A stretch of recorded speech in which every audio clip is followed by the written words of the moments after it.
Hi friends, സ്നേഹപൂർവ്വം ക്ഷമയുടെ പുതിയ എപ്പിസോഡില് രാധിക അന്വേഷിച്ചു പോയ വരുണിന് അതിന് സാധ്യമാകാതെ തിരിച്ചു വീട്ടിലെത്താണ്. എന്നിട്ട് വിചാരിക്കും മറ്റാരോടും പറഞ്ഞിട്ട് കാര്യമില്ല, ഏട്ടനോടെങ്കിലും എല്ലാം തുറന്നു പറയണം എന്ന് പറഞ്ഞ് വരുൺ അകത്തേക്ക് കയറുമ്പോ ഉണ്ടാവും ഏട്ടൻ അവിടെ ഒറ്റയ്ക്കിരുന്ന് ഭക്ഷണം കഴിക്കുന്നേ. അങ്ങനെ ഒന്നാലോചിച്ചതിന് ശേഷം വരുൺ ഏട്ടന്റെ അടുത്ത് പോകാൻ തുടങ്ങുമ്പോ ഉണ്ടാവും പെട്ടെന്ന് ഏട്ടന് ഭക്ഷണം തരിപ്പിൽ കയറുന്നു. വരുൺ ഒന്ന് പേടിക്കും. അടുത്ത് ചെല്ലാൻ നിൽക്കുമ്പോഴേക്കും എന്ത് പറ്റിയേട്ടാ എന്ന് പറഞ്ഞ് പ്രിയ ഓടി വന്ന് തലയ്ക്കൊക്കെ തട്ടുക. വെള്ളം കുടിക്കേ എന്ന് പറഞ്ഞ് വെള്ളം കൊടുക്കണേ. പെട്ടെന്നായിരിക്കും വരുണിനെ കാണുന്നത്. വരുണപ്പോ പ്രിയ കണ്ടത് അറിഞ്ഞിട്ടില്ല. വരുണിനെ കാണുമ്പോ പ്രിയയുടെ കെയറിങ് ഒന്നുകൂടി കൂടാണ്. ദാ കുറച്ചുകൂടി വെള്ളം കുടിക്കേട്ടാ എന്ന് പറഞ്ഞിങ്ങനെ വെള്ളം കൊടുക്കുമ്പോ വരുണിനെ ഇങ്ങനെ ശ്രദ്ധിക്കും. എന്നിട്ട് വയ്ക്കും ഇപ്പൊ ഓക്കെ ആയോ, വേറെ എന്തെങ്കിലും വേണോ? സൂര്യറിയും വേണ്ട. പ്രിയ പറയും മുത്തശ്ശി എന്നോട് പറഞ്ഞിരുന്നു ഏട്ടൻ തനിയെ ഭക്ഷണം കഴിക്കുമ്പോ ശ്രദ്ധിക്കണമെന്ന്. ഇങ്ങനെ പറ്റാറുണ്ടോ ഏട്ടാ? അപ്പോ സൂര്യ പറയും തനിച്ചിരുന്ന് കഴിക്കുമ്പോ പറ്റി പോകുന്നതാ. അപ്പൊ പ്രിയ പറയും ഇനി മുതൽ ഭക്ഷണം കഴിക്കുമ്പോ അത് മാത്രം ചിന്തിച്ചാൽ മതി. അല്ലെങ്കിൽ ഒരു കാര്യം ചെയ്യാം, ഏട്ടൻ തനിച്ചിരുന്ന് ഭക്ഷണം കഴിക്കുമ്പോ ഞാനിവിടെ അടുത്ത് വന്നിരിക്കാം. അപ്പൊ പിന്നെ പ്രശ്നം തീരുമല്ലോ. അല്ല ഇതെന്താ നിർത്തിയത്, കഴിക്കേ. സൂര്യ പറയും മതി, അതൊന്നും പറ്റില്ല, കുറച്ചുകൂടി കഴിക്കേ, ഞാൻ കുറച്ചുകൂടെ കറി ഒഴിച്ചുതരാം എന്ന് പറഞ്ഞ് കുറച്ചുകൂടെ കറിയൊക്കെ കൊടുത്ത് സ്നേഹത്തോടു കൂടി ഇങ്ങനെ പെരുമാറൊക്കെ ചെയ്യാണ്. ഇതൊക്കെ വരുൺ ഇങ്ങനെ ശ്രദ്ധിക്കുന്നുണ്ട്. എങ്കിലും വരുൺ അതൊന്നും വലിയ കാര്യമായിട്ട് തോന്നുന്നില്ല. കാരണം ഈ പ്രിയങ്കേനെ ഇഷ്ടമല്ലല്ലോ, അത് തന്നെ കാര്യം. അങ്ങനെ വരുണ് അടുത്തേക്ക് ചെല്ലുമ്പോ സൂര്യയ്ക്കും നീ എവിടെ പോയതായിരുന്നു രാവിലെ? എനിക്കൊരു ആളെ കാണാനുണ്ടായിരുന്നു. അപ്പൊ പ്രിയ പറയും ഇനിയിപ്പോ ഏട്ടന് കുഴപ്പമില്ലല്ലോ, ഏറ്റവും പ്രിയപ്പെട്ട ആള് തന്നെ അടുത്തെത്തിയല്ലോ, ഞാനെന്നാ അത്തേക്ക് പോട്ടെ. ശരി മോളെ. അങ്ങനെ പ്രിയ അവിടുന്ന് പോകും. അങ്ങനെ വരുൺ അവിടെ അടുത്ത് വന്നിരുന്ന് സംസാരിക്കാൻ തുടങ്ങുമ്പോഴേക്കും സൂര്യ പറയും യു ആർ ലക്കി. എത്ര പെട്ടെന്ന പ്രിയങ്ക നമ്മുടെ വീട്ടിലെ ഓരോരുത്തരുടെയും ശീലങ്ങൾ പഠിച്ചു വെച്ചിരിക്കുന്നേ. നമ്മുടെ വീട്ടിലേക്ക് ഇതിലും നല്ലൊരു കുട്ടി വരാനില്ലടാ. നിന്റെ സെലക്ഷനില് എനിക്ക് അഭിമാനം തോന്നുന്നു. വരുണിന് ഇഷ്ടപ്പെടുന്നില്ല ഏട്ടാ. അപ്പോഴേക്ക് സൂര്യ പറയും നിനക്ക് ഇന്നലെ എന്താ സംഭവിച്ചതെന്ന് എനിക്കറിയില്ല, പക്ഷെ ഒരു കാര്യം ഞാൻ നിന്നോട് പറയാം. മാണിക്യം കരിയിൽ വെച്ചിട്ട് കരിങ്കല്ല് തേടി പോവരുത്. അവള് നമ്മുടെ വീടിന്റെ ഭാഗ്യമാടാ. ഞാൻ വേദനിക്കുന്നത് പോലെ ഒരിക്കലും നിനക്ക് വേദനിക്കേണ്ടി വരില്ല. അതുപോലെ അവളെ ഒരു വാക്കുകൊണ്ട് പോലും നീയും വേദനിപ്പിക്കരുത്. ഇതൊക്കെ കേൾക്കുമ്പോ വരുണിന് വല്ലാത്തൊരു ദേഷ്യമൊക്കെ വരികയാണ്. പ്രിയങ്ക ഏട്ടൻ എത്ര പെട്ടെന്ന് മാറ്റിയെടുത്തല്ലോ എന്ന് ഓർത്തിട്ട്. പ്രിയങ്കയാണെങ്കിൽ ഇതെല്ലാം കേട്ട് കിച്ചന്റെ അവിടെ ഇങ്ങനെ നിൽക്കുന്നുണ്ട്. എന്നിട്ട് പ്രിയ മനസ്സിൽ വിചാരിക്കും വരുൺ നീ എന്നെ സ്നേഹിച്ചേ പറ്റൂ. നിന്നെ സ്നേഹിക്കുന്നവരൊക്കെ പതുക്കെ പതുക്കെ ഞാൻ കയ്യിലെടുക്കും. നിനക്ക് ഒരിക്കലും എന്നെ തള്ളി പറയാൻ പറ്റില്ല എന്നൊക്കെയാ പ്രിയ മനസ്സിൽ വിചാരിക്കുന്നത്. ശേഷം അവിടുന്ന് പോവും. വരുണാണെങ്കിൽ ഏട്ടനോട് എല്ലാം പറയണമെന്ന് വിചാരിച്ചു വന്നപ്പോ ഇപ്പൊ അതൊന്നും പറയാൻ പറ്റാത്ത അവസ്ഥയിലും. ശേഷം പിന്നീട് കാണിക്കുന്നത് ശരത്ത് പ്രിയനെ വിളിക്കാണ്. അങ്ങനെ ശരത്തിന്റെ കോള് കാണുമ്പോ പ്രിയ ഒന്ന് പേടിക്കും. ശേഷം ചുറ്റിലും ആരുമില്ലല്ലോ എന്നൊക്കെ നോക്കിയതിനു ശേഷം പുറത്തേക്ക് പോവാണ്. ഹലോ ശരത്തെ. ശരത്ത് പറയും എങ്ങനെയുണ്ട് മണവാട്ടി? മണവാളന്റെ വീട്ടിലെ ആദ്യത്തെ ദിവസം കുഴപ്പമൊന്നും ഉണ്ടായിരുന്നില്ലല്ലോ. പ്രിയ പറയും തൽക്കാലം കുഴപ്പമൊന്നുമില്ല, പിന്നെ ഇവിടെ പിടിച്ചു നിൽക്കണമെങ്കിൽ കുറച്ച് ബുദ്ധിമുട്ടൊക്കെ ഉണ്ട്, അതെന്നെ കൊണ്ട് സാധിക്കും. ശരത്ത് പറയും അതെനിക്ക് നന്നായിട്ട് അറിയാം. പിന്നെ ഇന്നലെ വരുണിനോട് സംസാരിച്ചോ? സിനിമ പ്രൊഡ്യൂസ് ചെയ്യുന്ന കാര്യമൊക്കെ പറഞ്ഞോ? പ്രിയ പറയും ശരത്ത് എന്താ ഈ പറയുന്നേ? ഞങ്ങള് തമ്മിൽ ഇതുവരെ ഒന്ന് കാര്യമായിട്ട് സംസാരിച്ചിട്ട് കൂടിയില്ല. ശരത്ത് പറയുന്നേ ഒരു കാര്യം ഞാൻ പറയാം. ദാമ്പത്യത്തിന്റെ ആദ്യത്തെ ദിവസം മാത്രമാണ് ഭാര്യയും ഭർത്താവും തമ്മിൽ യഥാർത്ഥ പ്രണയം ഉണ്ടാകുന്നത്. എന്ത് കാര്യം ഉണ്ടെങ്കിലും ആ സമയത്ത് സാധിച്ചോളണം, അല്ലെങ്കിൽ പിന്നെ കണിമംഗലത്തെ അടുക്കളക്കാരിയായിട്ട് നിനക്ക് ജീവിതം തള്ളി നീക്കേണ്ടി വരും. ഈ സമയം പ്രിയ ഇങ്ങനെ പുറത്തുനിന്ന് സംസാരിക്കുന്നത് കൽപ്പന കാണാണ്. കൽപ്പന ഇങ്ങനെ ശ്രദ്ധിക്കും. പ്രിയ കണ്ടിട്ടില്ല. പ്രിയ തിരിഞ്ഞു നിന്നാണ് ഫോണിൽ സംസാരിക്കുന്നത്. ഞാൻ എന്റെ ലക്ഷ്യങ്ങളും സ്വപ്നം ഉപേക്ഷിക്കാൻ തീരുമാനിച്ചിട്ടില്ല, തൽക്കാലം ഒന്ന് ഒതുങ്ങി നിൽക്കട്ടെ, പിന്നെ അവസരം വരുമ്പോ ഞാൻ എല്ലാം അവതരിപ്പിച്ചോളാം. ശരത്ത് പറയും അത് മതി, പക്ഷെ ഒരുപാടൊന്നും നീണ്ടു പോകരുത്. ഈ കല്യാണം കഴിക്കുന്ന കോന്തന്മാർക്ക് ഒരു ശീലമുണ്ട്, ഭാര്യ എപ്പോഴും അടിമയായിരിക്കണം, അവളുടെ സ്വപ്നങ്ങളൊക്കെ തല്ലിക്കൊഴിക്കണം. പ്രിയ പറയും ഞാൻ ആരുടെ അടിമയല്ല, എന്റെ സ്വപ്നങ്ങൾ ആരും തല്ലിക്കൊഴിക്കുകയില്ല. ഇനി മുന്നോട്ടുള്ള ഓരോ ചുവടും എന്റെ ലക്ഷ്യം തന്നെയാ പ്രധാനം. നീ ഫോൺ വെച്ചോ എന്ന് പറഞ്ഞ് ഫോൺ കട്ട് ചെയ്ത് തിരിയുമ്പോഴായിരിക്കും കൽപ്പനേനെ കാണുന്നത്. പെട്ടെന്ന് പ്രിയ ഒന്ന് ഞെട്ടും. കൽപ്പനയ്ക്കും ആരോടാ നീ സംസാരിച്ചത്? എന്താ നിന്റെ ലക്ഷ്യം? പ്രിയയ്ക്കും ഏട്ടത്തി വന്നിട്ട് കുറെ നേരമായോ? കുറച്ചു നേരമായി. അപ്പൊ പ്രിയയ്ക്കും ഇതൊക്കെ എന്നാ തുടങ്ങിയത്? കൽപ്പനയ്ക്കും എന്ത്? പ്രിയ പറയും ഈ ആളുകള് പേഴ്സണൽ ആയിട്ട് സംസാരിക്കുന്ന കാര്യം ഒളിഞ്ഞു കേൾക്കുന്ന സ്വഭാവം. കൽപ്പനയ്ക്ക് അങ്ങ് ദേഷ്യം വരും. നീ കിന്നരിക്കുന്നത് കേൾക്കാൻ ഒളിഞ്ഞു നിന്നതൊന്നുമല്ല ഞാൻ ഈ വീട്ടിലല്ല നിന്നത്. പ്രിയ പറയും അതുകൊണ്ടെന്താ, ഒരു ചെറിയ വീട്ടിൽ നിന്നാലും ഓരോരുത്തർക്കും അവരവരുടെ സ്വകാര്യതയില്ലേ, അതൊക്കെ ഒരു മര്യാദ അല്ലേ ഏട്ടത്തി? കൽപ്പനയ്ക്ക് ദേഷ്യം വരും. നീ എന്നെ മര്യാദയൊന്നും പഠിപ്പിക്കണ്ട, നീ ഇന്നലെ ഇങ്ങോട്ട് കയറി വന്നതല്ലേ ഉള്ളൂ. പ്രിയയ്ക്കും അല്ല മര്യാദയെ കുറിച്ച് പറയാൻ എത്ര വഴക്കം വേണം, എനിക്കറിയാത്തതുകൊണ്ട് ചോദിക്കുക. കൽപ്പന പറയും കൂടുതൽ മേടിക്കാവാൻ നോക്കല്ലേ. പിന്നെ അമ്മയും മുത്തശ്ശിയും എന്നെ കുറിച്ച് എന്തെങ്കിലും പറഞ്ഞു തന്നിട്ടുണ്ടെങ്കിൽ അത് മനസ്സിൽ മാത്രം വെച്ചേക്കണം, അല്ലാതെ കൽപ്പനയെ എതിർത്ത് കളയാന്ന് വല്ല തീരുമാനം ഉണ്ടെങ്കിലേ അതങ്ങ് മാറ്റി വെക്കുന്നതാവും നല്ലത്. നീ പറഞ്ഞ ലക്ഷ്യമുണ്ടല്ലോ, ഫോണിൽ പറഞ്ഞ ലക്ഷ്യം ലക്ഷ്യം അതെന്താണെന്ന് ഞാൻ കണ്ടുപിടിക്കും. നീ ചിന്തിക്കുന്നതിനേക്കാളും വേഗം. പ്രിയ പറയും, ഏട്ടത്തിക്ക് വേറെ പണിയൊന്നും ഇല്ലാത്തതുകൊണ്ട് ഇതൊക്കെ വളരെ എളുപ്പാ. ഇതിനേക്കാളും ഈസി അല്ലേ ചേച്ചി? ഏട്ടന്റെ അടുത്ത് പോയിരിക്കുന്നതും ഏട്ടന്റെ അടുത്ത് സംസാരിക്കുന്നതും പരിചരിക്കുന്നതൊക്കെ. എന്നിട്ട് പോരെ എന്റെ ലക്ഷ്യങ്ങളുടെ പുറകെ നടക്കാൻ? അപ്പോഴേക്കും കൽപ്പനയ്ക്ക് വീണ്ടും ദേഷ്യം വരും. ഈ സമയം പത്മിനി അമ്മ പ്രിയങ്ക മോളെ എന്ന് വിളിക്കുമ്പോ പ്രിയ പറയും, ഇതാ വരുന്നമ്മേ. പ്രിയ പറയും, ആദ്യം അമ്മ എന്തിനാ വിളിച്ചതെന്ന് ചോദിക്കട്ടെ. നമ്മളെ ഏട്ടത്തിക്കും അനിയത്തിക്കും സംസാരിക്കാൻ ഇനിയും ഒരുപാട് സമയമുണ്ടല്ലോ. വരട്ടെ ഏട്ടത്തി എന്ന് പറഞ്ഞ് പ്രിയ പോവണേ. കൽപ്പനയുടെ വാ അടഞ്ഞു പോയിട്ടുണ്ട്. ഛേ എന്ന് പറഞ്ഞ് നിൽക്കുക കൽപ്പന. ഇതേ സമയം വരുണാണെങ്കിൽ റൂമിലിരുന്ന് ഭയങ്കര ആലോചനയിലാ. അപ്പോ പ്രിയ അങ്ങോട്ട് വരിക. പ്രിയ പതിയെ അടുത്ത് വന്നിട്ട് വരുൺ എന്ന് വിളിച്ച് തോളില് കൈവെക്കുമ്പോ ഏയ് എന്ന് പറഞ്ഞ് വരുൺ വേഗം എഴുന്നേൽക്കും. എന്താ? പ്രിയയ്ക്കും എന്തു പറ്റി? എന്റെ ഭർത്താവിനെ ഒന്ന് തൊട്ടു വിളിക്കാനുള്ള സ്വാതന്ത്ര്യം എനിക്കില്ലേ? വരുൺ പറയുന്നേ, എനിക്ക് പറയാനുള്ളതൊക്കെ ഇന്നലെ തന്നെ ഞാൻ പറഞ്ഞതാ, അതിനെ ആവർത്തിക്കാൻ നിൽക്കണ്ട. പ്രിയ പറയും, ഈ വീട്ടിലെ എല്ലാവർക്കും എന്നോട് നല്ല സ്നേഹമുണ്ട്. പക്ഷേ ഭർത്താവ് ആ സ്നേഹം കാണിക്കുന്നതാണല്ലോ ഒരു പെണ്ണിന് പ്രധാനം. അച്ഛനും അമ്മയും പറഞ്ഞു തന്നതും ഞാൻ കണ്ടു ശീലിച്ചതും ഭർത്താവിനെ ദൈവമായി കാണുന്ന രീതിയിലാ. വരുൺ പറയുന്നേ, നീ എന്നെ ദൈവമായിട്ടൊന്നും കാണണ്ട. ഞാനൊരു പച്ചയായ മനുഷ്യനാ. എന്റെ മനസ്സിൽ പതിഞ്ഞതൊന്നും എനിക്കങ്ങനെ വലിച്ചെറിയാൻ പറ്റില്ല. ഇത് കേൾക്കുമ്പോ പ്രിയ കരയും.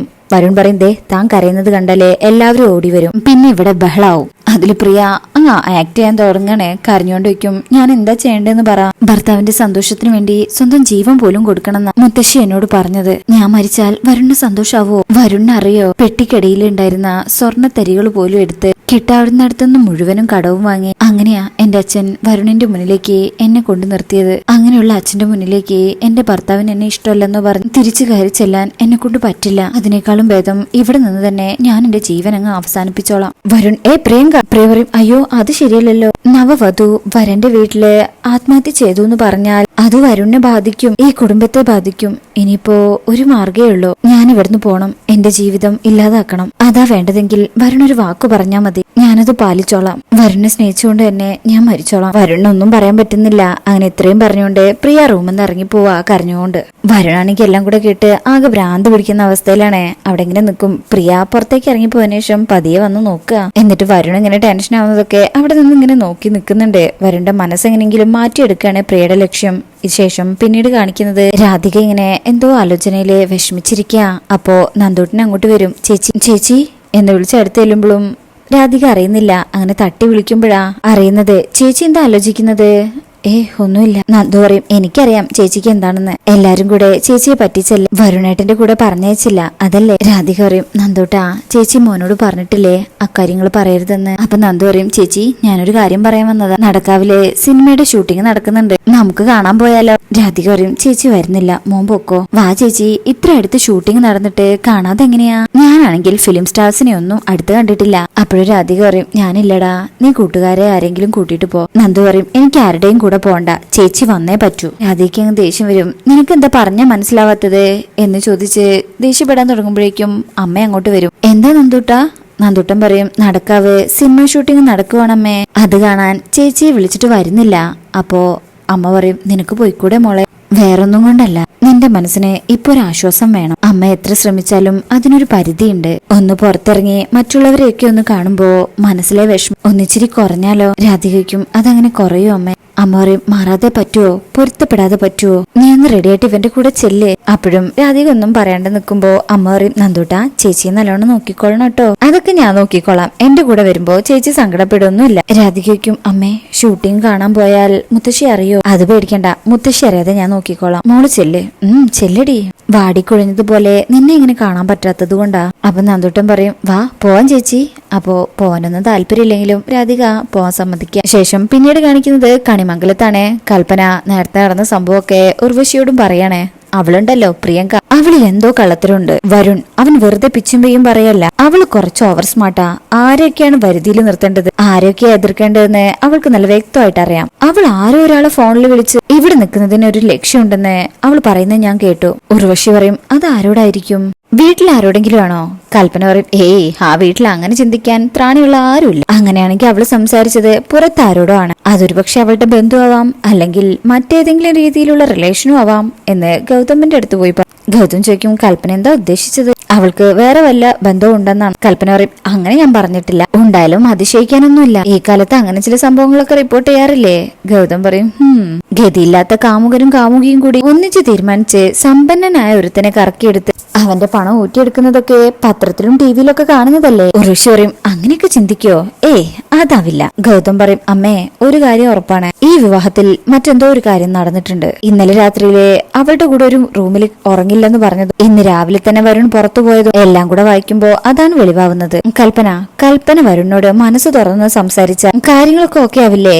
അപ്പൊ കൽപ്പന പറയും എവിടെന്ന്, എന്നെ അവനിപ്പോ കണ്ണിന് നേരെ കണ്ടുകൂടാ. പ്രിയങ്കയെ അവന് ഇഷ്ടമല്ല എന്നുള്ളതൊക്കെ സത്യം തന്നെയാ. പക്ഷെ അത് ഞാനാണ് ചോദിക്കുന്നതെങ്കിൽ എന്നെ തോൽപ്പിക്കാൻ വേണ്ടി അവളെ ഇഷ്ടമാണെന്ന് അവൻ പറയുകയും ചെയ്യും. ചിലപ്പോ എന്നെ തോൽപ്പിക്കാൻ വേണ്ടി അവളെ ചേർത്ത് പിടിച്ചെന്നും ഇരിക്കും. ഉർവശി പറയും കൽപ്പനെ എല്ലാവരുടെയും കണ്ണിൽ പൊടിയിട്ടുകൊണ്ട് അധികകാലം ആർക്കും മുന്നോട്ട് പോകാൻ പറ്റില്ല.